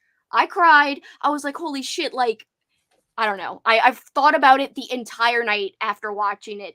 I am so glad I wasn't you and I didn't watch it on Christmas Eve. I would have had a depressing Christmas Eve. it was very in fact, I texted you. Like, I had to stop and I texted you. I was like, "This is so sad. I'm, I like, didn't want to give it crying." anything away, but I was like, like, yeah, just wait. Yeah. Yeah, so I I love this movie, and I didn't give it a 5 star. I gave it 4.5, and I think it's because I probably would try to watch it again, perhaps, but I have to resolve the ending for myself, and that's what's holding me back from making it a 5 star. The ending to me, I don't know how to feel about it. It's so heartbreaking that I'm just like I'm still Yeah. heartbroken about the movie, honestly. I can't believe I legit cried. Like I was trying to hide my face from Paul. I was like, I can't believe I'm crying at this because like one second we're kind of criticizing the movie, and then the other second I was like, man, but like the premise is like hitting me hard here. Like I don't know why this is affecting me so much, especially like there's some really heartfelt moments near the end Yes. that just like freaking get you. Like, I don't know. I can't even explain it. You guys got to watch it if you're intrigued. I don't think the movie's perfect. Like, so Kat says she's going to give it a 4.5. I would give it a 3.5. I Mhm. think, the bulk of the movie in the beginning, it wasn't my favorite, but like the end just makes you, it like kind of blows your mind in a way because you're like, oh man, I don't know what I would do in this situation. Exactly. And what's interesting is the director of this film is Camille Griffin. She's a director and a writer, but this is her first full length film that I could see. She's directed 5 short films prior to this. And she's married to a famous cinematographer, Ben Davis, who's famous for Guardians of the Galaxy, Doctor Strange, the live action Dumbo. Like, he's got a credit list that is amazing for cinematography. And what I think is also pretty cool is the cast. They have a stellar cast, in my opinion. Keira Knightley plays Nell. Matthew Good plays Simon. Lily Rose Depp, who is Johnny Depp's daughter, plays Sophie. Kirby Howell Baptiste plays Alex. Anybody out there that's watched The Good Place will recognize her. The little boy, Roman Griffin Davis, plays Art. He's the one that questions. He's the older brother. He is Hmm. actually the son of Ben Davis and Camille Griffin. He was also the main little actor in Jojo Rabbit, which is one of my favorite movies. And the twin boys, his brothers, Hardy and Thomas, are actually played by Hardy Griffin Davis and Gilby Griffin Davis, who are also the sons of Camille Griffin and Oh, Ben Davis, which I thought that was pretty interesting. that is. IMDb scores are 5.7 out of 10. Rotten Tomatoes gave it 65%. Google users 56%. I thought it was extremely heartbreaking. Yeah. It raises a very interesting question, which I don't think we can say because it would spoil it. Yeah, we can't What the really dive premise is. into why it's sad or Um, like, why what it I talks about. loved how it really, I think your decision is going to be based a lot on what your fear is. And you're put in a situation where either decision is not a good decision. I Yeah, think that's yeah. why it's so heartbreaking. It's like either decision is so like it sucks. It sucks so much. And that's why I think at the beginning, I think they are the way they are at the beginning because of the decision that has to be made. And so, you just think about what, like, I don't know. You really can't say much about it without spoiling No. anything, but I would recommend people watching it, but go into this movie. It is a horror movie, but and I don't even want to tell you what type it is because that kind of spoils it as well. But as far as like the genre or subgenre or whatever, Mhm. but just know going in that you're in for a depressing. Yeah, a depressing night of movie watching, I would say. So let Yeah. me tell you the letterbox rating real quick. Weighted average of 2.98, rounded up to 3, based on 22,657 ratings. So I know some people in there. Ben Grimm gave it 3.5. I gave it 3.5. Kat gave it 4.5. Alex the Bookubus gave it 3.5. My friend on here, Sally, gave it 3.5. I think it's worth watching. It's interesting. I'd love to hear people's opinions on the Oh yeah. ending once Yes. people watch it. I just don't want to spoil it by saying my opinion on it. So we can't really go into it, but man, it would be interesting to have like a spoiler review of Actually, this. that would be because it would be nice to kind of poll this, like do a Yeah. poll. Yeah. If you watch this movie, what Would you would do you this or decide? this? Yeah. Yes. Because there's no in between. There's no Yeah. in between. And the thing about it is because of the relationships between the characters, um, it's so just sad because of the love between everybody and like also, secrets are revealed It's like a and weird family dynamic, but there's definitely love there. And near the end, you start to see the love become more of the forefront than like the weird dynamics that they share in the beginning. And it's heartbreaking. yeah, 100% because as time goes on, then the reality starts surfacing, Mhm. starts bubbling to the surface. And the other thing too is I think the choice of where they decided to be and who they decided to be with for this event to me was very interesting as Yeah. well. And also, like deciding choice for others, making a decision for others, kind of Yeah. like you almost wonder, do you have the right to make a decision for somebody else just because of who you are? Right, right. Also, trust. Who do you trust in society? Yes. Should you believe everything you hear or not? Yeah. So, in my opinion, there is a commentary. There's a social commentary, Yeah, oh yeah, yeah. and I just, Elko wants to watch this tonight. oh, Halko, I am surprised you have not watched this, but I would love to know what you think because you and I generally are on the same page when it comes to how we feel about movies, and I would love to know what you think for sure. Because And Amy says it sounds interesting too. yeah, And I Arlene hadn't just even heard of this either, and that's yeah. surprising. It was kind of big last year, but I also think it flew under the radar. So it's a new release from last year. I mean, not last year, 2 years ago now that we're in 2023, which I keep Yeah. forgetting.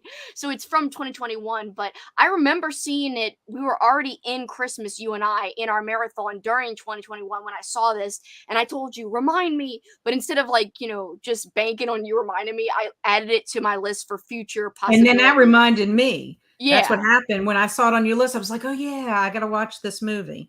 But I I am did. glad I watched it because it made me, like, feel something, and, like, I think movies, they might not be perfect, all the movies that make you feel something, but I just think it's worth going through the experience of going through that.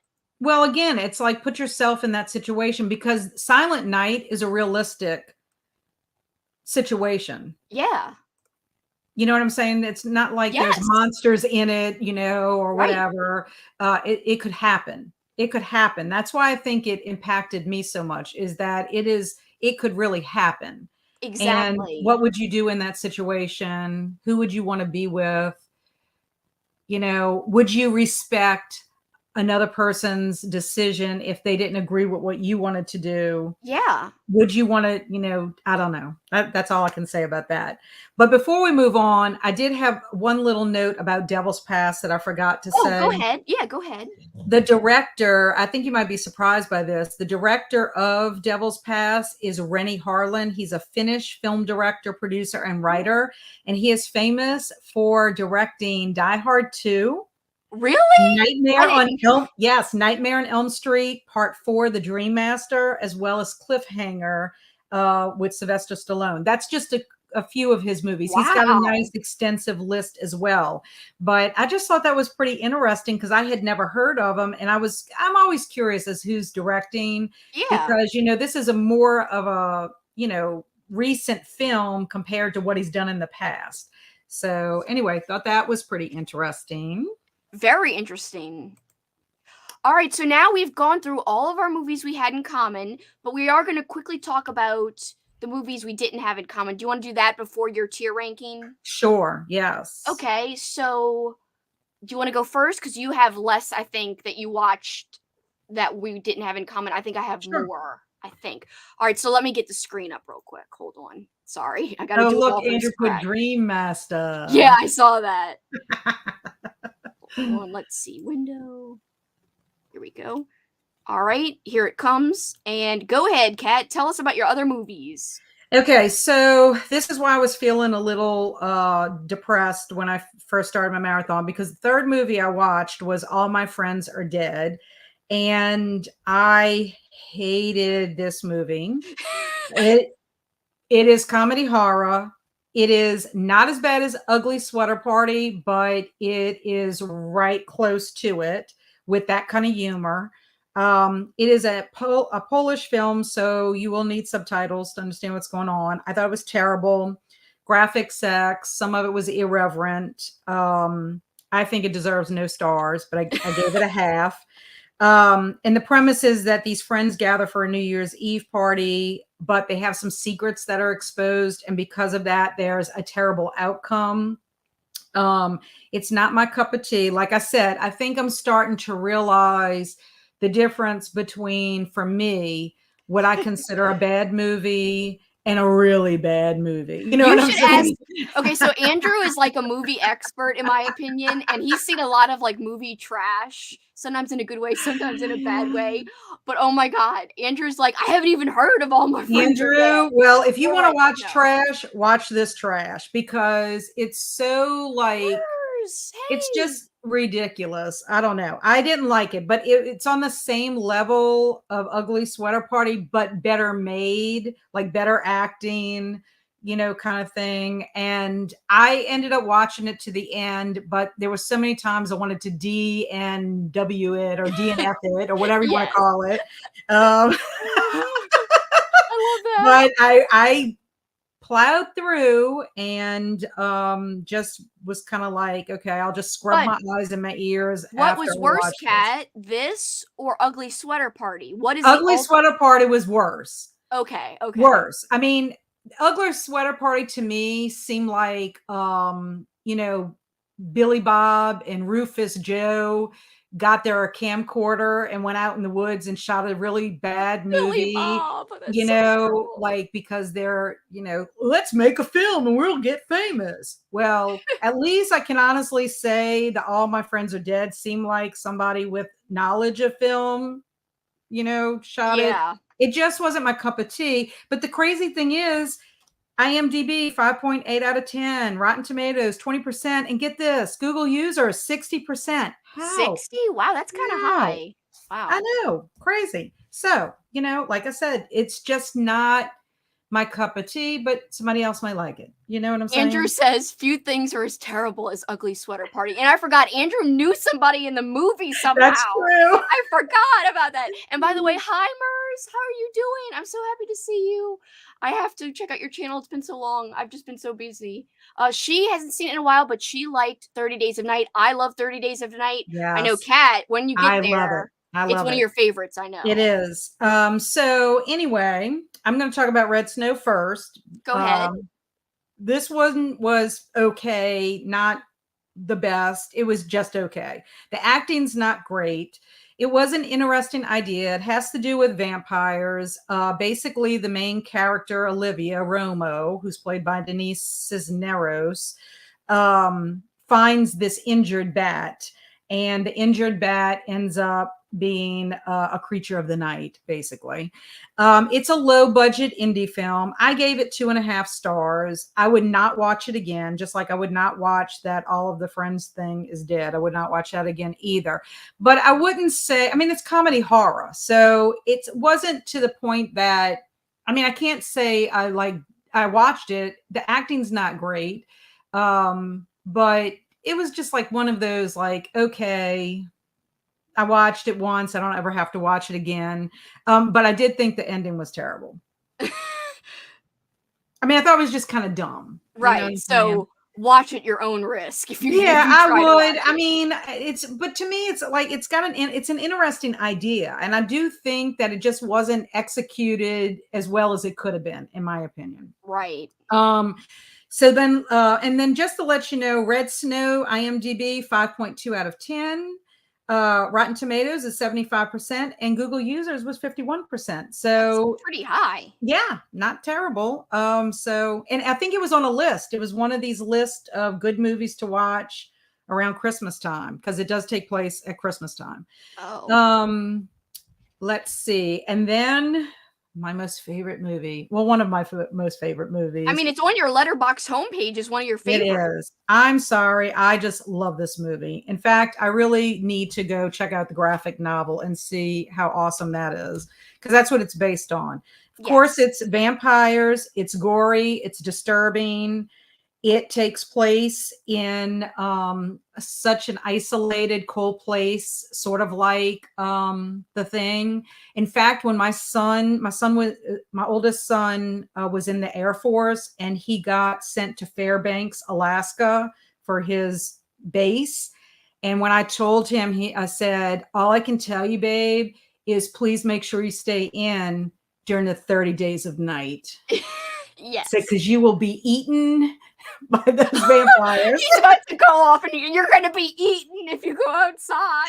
I'm like, stay inside during the 30 days a night. But anyway, I think it's awesome. I think the vampires are brutal. I love the brutality of the vampires. I know that's a weird thing to say, It's not. but They are really great. They're they really fast and quick. They're different. You know, Andrew and I were talking about, because we're buddy reading a book. It's like a werewolf type of book, but we were talking to each other about how it's really rare to come across a book or a movie that does something different with like werewolves, but Robert McCammon did.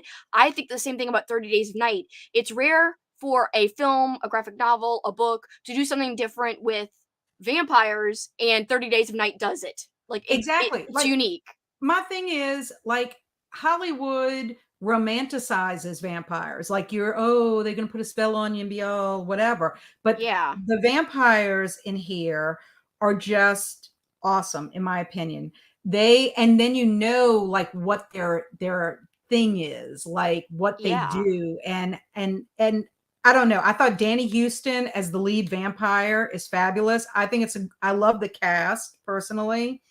Danny Houston plays the lead vampire Marlowe. I think that was a terrific choice. The vampire acting was really good, not hokey or anything like that. Ben Foster plays the stranger. And let me tell you, I'm getting goosebumps right now thinking about his character. Yeah. He's so freaking creepy and off-putting and nasty and disgusting, and like, I don't know, it's just so good. It is a I favorite. agree. I rewatched it like 2 years ago, or I would have rewatched it this year too because it was on your list. It is so good. I really love that movie. I think it's very well made. I By the think way, go it's ahead. original, and I Yes. gave it 5 stars, and I would rewatch it tons. Yeah, I would give it 5 stars too. And Andrew says yes, he knows someone from Ugly Sweater Party. The same year it was released, he ran into one of the actors at a friend's 30th birthday party, I which is remember him so saying funny. It's so weird that you happen to know him. Like, that. not weird on you, just like a weird coincidence in life. I hope it wasn't Billy Bob or Rufus Joe.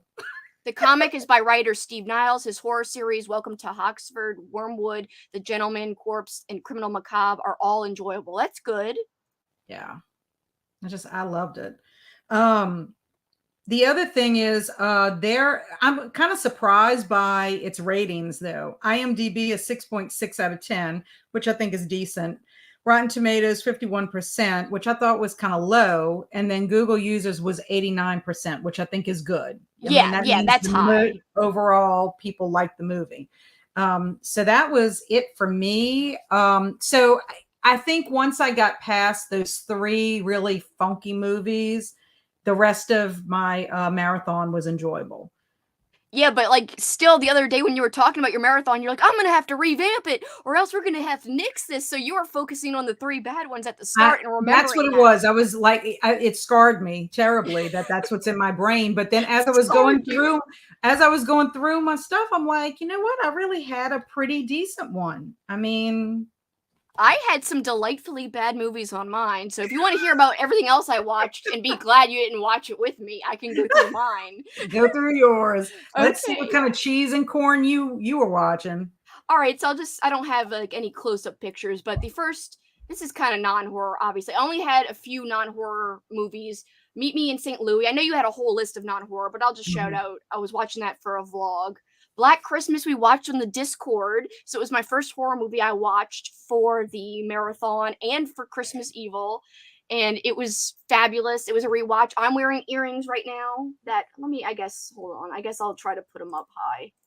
Not high, like big, whatever. I'm going to go big for a second. All right, you can't really, stupid hair. Come on. It's hard when you're like looking at it and trying to show it. Then everything. I know. I'm a spaz when I do it. So look, it's like the lady getting like whatever by the bag, strangulated. Suffocated by the bag. Suffocated, yes, not strangulated. And it says season's greetings at the top. Isn't it cool?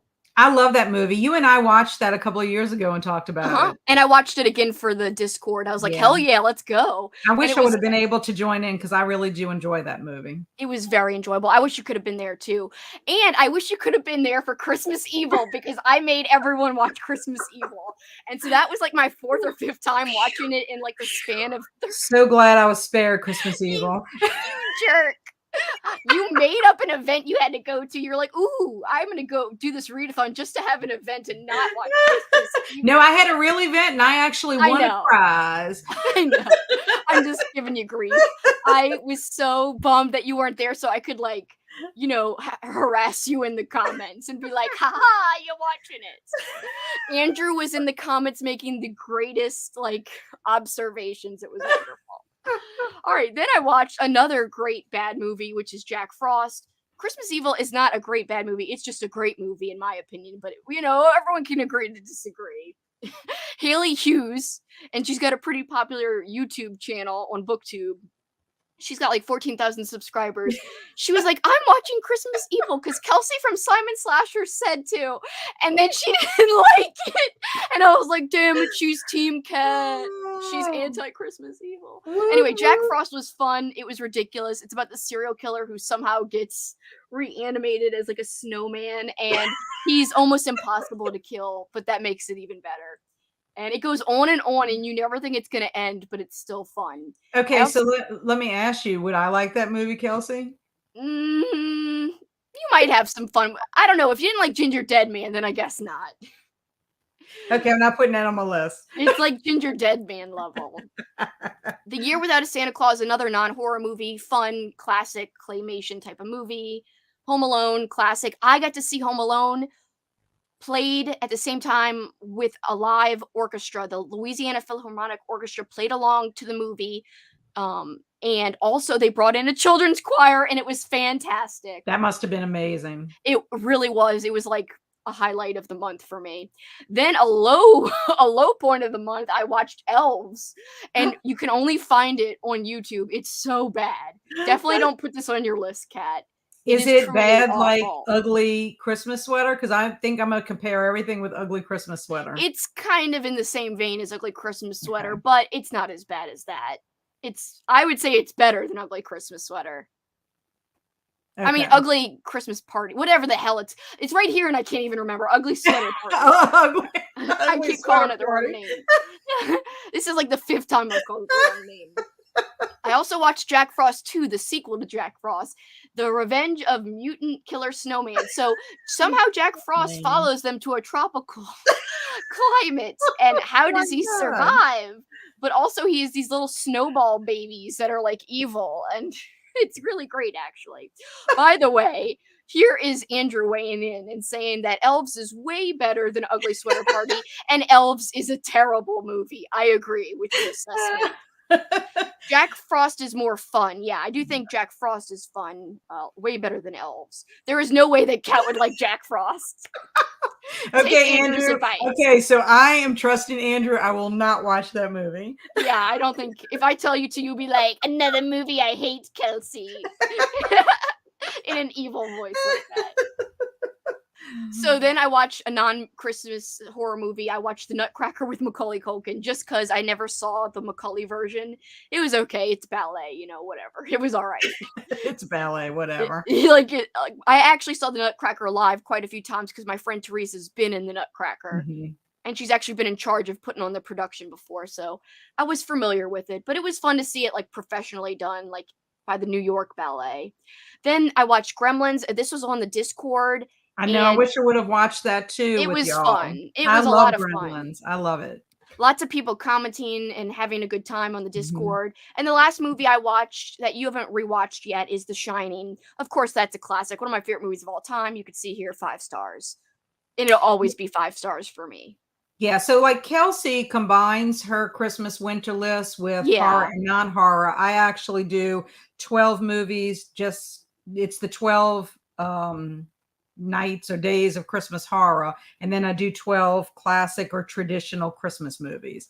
Yeah. But I wasn't going to bring that because we would be here all night and all day. Yeah, because you had 12 non-horror movies. Yes, so I had 24 movies total, which I am completing my last movie today, which today is technically the last day of the Christmas season, at least in the Catholic Church. So I made it through my Christmas movies on time. So I'll be watching Frozen after Kelsey and I finish our live stream. I will say that I also have movies still to watch. As I admitted, I did not rewatch The Thing yet. I will. I did not watch Ghost Story, which is not a Christmas movie, but it is a winter horror movie that was on my list originally. I originally had 25 movies on my list. Ghost Story was one of them. I read the book Ghost Story by Peter Straub. I want to watch the movie. That will happen this month.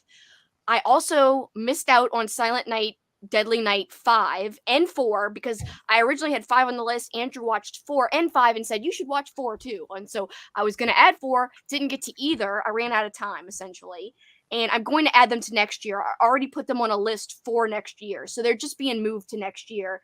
And I think I also, what was it called? Game Over. There's like a darker version, and it's a foreign movie, and it was released before Home Alone. So it's kind of like Home Alone, but foreign, and it came out before Home Alone, apparently. And I didn't get to that either. Well, I just kind of feel like your list was Christmas/winter. So if you want to watch them throughout January, why not? Now, what I am going to do is any movies that I watch, I keep one big running movie list just to see how many movies I watched in a year. Yeah. And the movies that I watched after like starting January 1st on, that will end up going on my total for 2023. So am mine, because I am starting to make a master list. I did that back in 2020, and I want to do that again. I use a website called Trakt.tv, TRAKT.tv,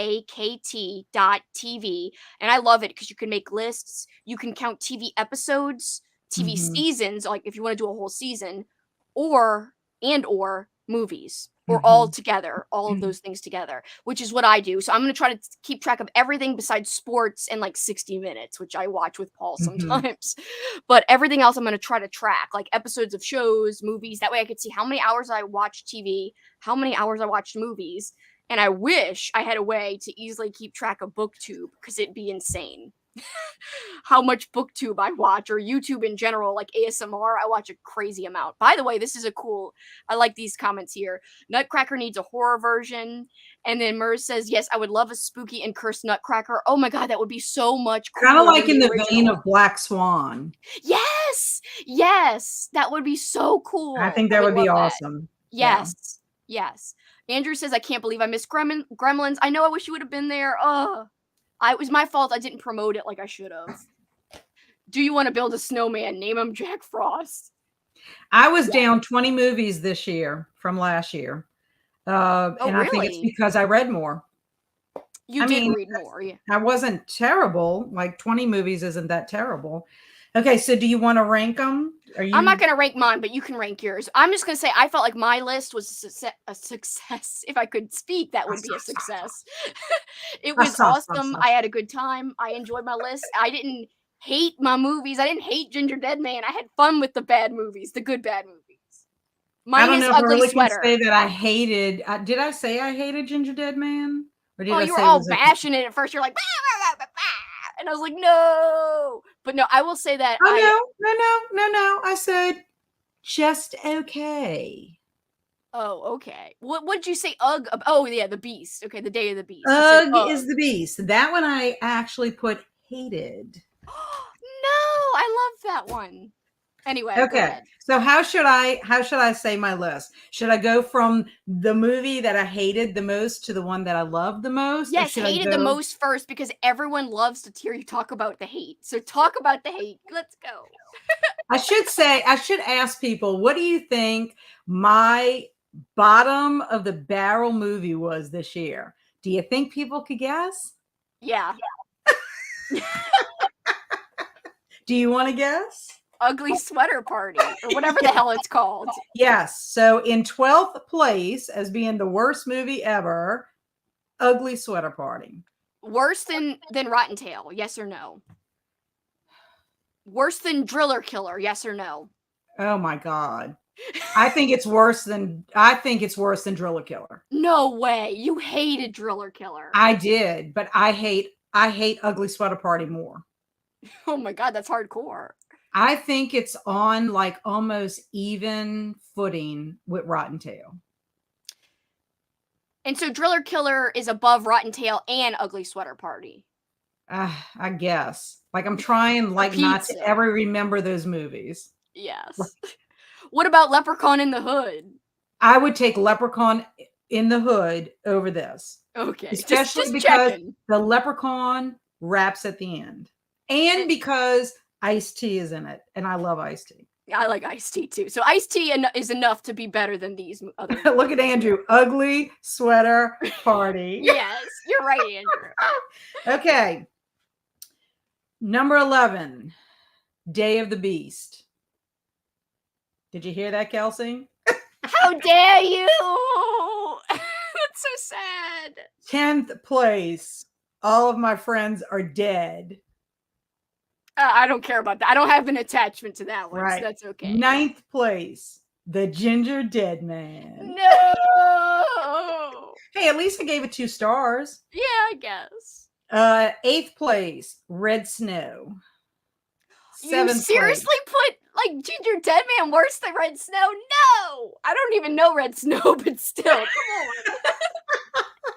Hey, I mean, Red Snow did get 2.5 stars. So it beat it out by a half star. I think what it is Kelsey secretly trying to bring me over to the cheese and corn side. Like that's her dark, devious plan. And my desire in life. Bring cat to the dark. Corn inside. I'm going to pull you into the darkness. The dark corn. Let's go. So dumb. It would be like rotten cheese. Oh no. We'd be like, instead of quicksand, it's like sink into the cheese. I don't even know what I'm saying at this point. Okay. Number 7, Devil's Pass. 6th place, Puka. Puka beat Devil's Pass. Yeah, I think it was more well made. Yeah, I think it was better made. And I like Puka. Puka was kind of artsy too, you know? It was artsy. I like the cinematography a lot. Yeah. Fifth place, The Wolf of Snow Hollow. Fourth place, Silent Night. Mm. Third place, Violent Night. Second place, The Thing. Hell And yeah. number one, 30 Days of Night. That's a great tier ranking. Like, I would have a lot of trouble tier ranking mine. It's like, how do you tier rank the corn? I don't know. Well, that's why I also do the two different lists, because there's no way I can compare a horror movie with a very, old black and white movie with Cary Grant in it. No, if I was going to tier rank, I would just tier rank the horror movies, but even that I would have trouble with because, like, I don't know. Although I did release a top 10 Christmas horror movies, or was it a top 12? It was a top 12, and I put Ginger Dead Man on my list. I hope people watched it because of me. And I hope they don't hate me because of it, but who knows? We'll see. By the way, the force of the what do you hate more game. I know, I'm so passionate about finding out what you hate more. By the way, I'm sorry about Treevenge. We were supposed to watch that, but that fell between the cracks. I got so busy and I had to cancel like Home Alone 2 and Treevenge. I got sick the week of Christmas. Like the week leading up to Christmas. Do you think I should put Treevenge on my list? Do you think I put... Yeah, it's like 20 minutes long and it's fun. Oh, okay. Let me add that to my list. And if we do Christmas Evil, I think I want to do that on Discord next year. So yeah. Okay. It's a 20-minute thing. There's no reason not to do it on the Discord for Christmas Evil 2.0. Okay. Day of the Beast director has done some solid horror, including Last Trumpet and The Witches of Zigguramudi? I probably said that totally wrong. And are they like Day of the Beast, or are they better? Because Kat will freaking rage and then not watch them. She'll be like, I hate it. No, I will never watch the director again. You never know what Puka will do. Yes. Yeah, we could have sang the song, Kelsey. We could have sang the Puka song. Oh, today. Yeah. I forgot about the Puka song. And there's a dance, too. I know. Oh, it's 15 minutes and it's free on YouTube. The director of Hobo with a Shotgun. They're better. They're better. The movies are better than The Day of the Beast. Oh, okay. Well, I'll have to watch them. Yeah. I'll have to force you to watch them. Maybe for Halloween. Maybe for our Halloween. Yeah, I'm kind of lost on this Halloween. Last year, I had my Halloween list almost all decided, like freaking by December of that year or the year before. So. What I need to do is I need to start making my list, because I do have people on Facebook give me suggestions when they see what I'm watching or whatever. They'll make a suggestion of something, and I need to start putting it there instead of writing it down on one of my 4,000 pieces of Post-it notes. You can use your Instagram stories and be like, okay, what should Kelsey and I watch for Halloween 2023? And then see what people comment, because people can respond to you and comment a suggestion, and it goes straight to your inbox. Oh, that's cool. I think it goes to your inbox, or it goes to whatever. You could see it underneath your stories or something. So I might do that too, just to see if I get any like unique, I might get stuff I've already seen, but I might find a gem somebody recommends. Who knows? All right. Well, that was our very, extensive list that we both watched and our extensive analysis of all the movies. I hope you guys weren't too bored. Hopefully you enjoyed it. I enjoyed talking about it. I enjoyed watching these movies, most of them with you, Kat. Thank you so much for doing this with me for the third year. I love our marathons that we do, and I love being able to talk about them afterwards. I do too. And speaking of marathons, we are about to have our last book review / movie review discussion about a Stephen King book and movie. And that will be next weekend, next Sunday, the 15th, at the same time as today, 2 p.m. Central Time. We'll be talking about The Shining, the book, of course. We'll also be talking about Kubrick's version of The Shining, as well as the made-for-TV movie, The Shining, which was basically like a two-parter, I think. It's kind of long. It's hard to find it, but we will be talking about that. We'll also be a little bit talking about Room 237, which is a wild movie. I just rewatched it, and his mind was blown. Anyway, he was like, these people are on LSD! And he was just saying shit the whole movie. Anyway, The documentary is about all these conspiracy theories about people deciphering hidden meanings behind Kubrick's different things in The Shining, Kubrick's version of The Shining. So that is going to be fun to talk about for sure. So that's what I'm going to be watching this week, because I'm going to watch the documentary first, Room 237 first. Then I'm going to watch Kubrick's Shining. Then I'm going to watch the made for TV and bring lots of tidbits and notes in and see what happens. I can't believe we're almost finished with our Year of King. I know. I mean, we technically are finished in terms of we've read everything, but we have not had our last chat. So, guys, also after our last chat, we are gonna have one last final King talk where I'm gonna try to figure out. I think what I could do is I can make our tier ranking, like share our tab, and we could literally use a program, and I'll make one for each of us, and we'll tier rank our Stephen King books that we read this year, and see where they fall. So that's going to be interesting, because we not only have books, but we also have short stories. Yeah. So it'd be interesting to see if any of the short stories outrank. Well, you know, I think for you, the tier ranking won't. I got to think about it, because usually on this tier ranking site, you have like 5 different levels. But like, I bet you only really need like 3 levels.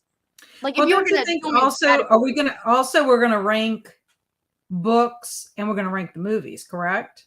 Oh yeah, I didn't even think about the movies. Yeah, because I mean, like Graveyard Shift has to be like number 1. I mean, it beat The Shining for me. No, it's my new favorite Stephen King adaptation.